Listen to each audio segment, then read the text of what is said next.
Hey, Rainbow here. Want to show you something that happened to me today. I think that it's very relevant, and it's actually quite normal. So here I am coming down, making a left-hand turn with 2 lanes, and what you think is going to happen doesn't happen, all right? So I make my turn, everyone stays in their lane. I decide I want to have a little fun. I'm going to go around this guy, then go around this guy right before a blind corner, right before it merges, okay?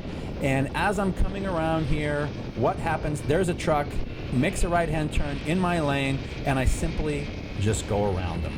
Real simple. Now, the reason why I'm bringing this up is because I know there are a lot of people out there that would be all sorts of pissed off. They would be rev bombing the truck. They would be blowing the horn, flipping them off, all those really stupid things that, hey, I have done before.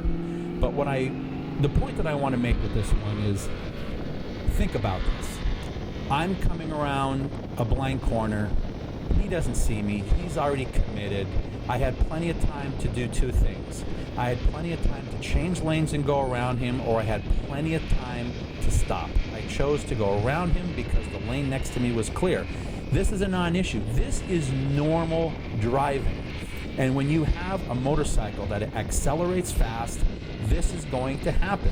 So this guy did nothing wrong. For me to flip him off, he would wonder what the hell I'm talking about, or what, because he didn't do anything wrong. If anything, I was coming in a little fast, and that's it. So the only point of this is I just want everyone to kind of start chilling out a little bit. These are things that I've done. I've done the rev bomb, I've done the horn, I've done the middle finger, I've done the screaming. It doesn't help anything, and it doesn't make us as motorcyclists look any better. So let's stay safe out there, ride safe, and I just thought I would show this because I think it's important. So like and subscribe.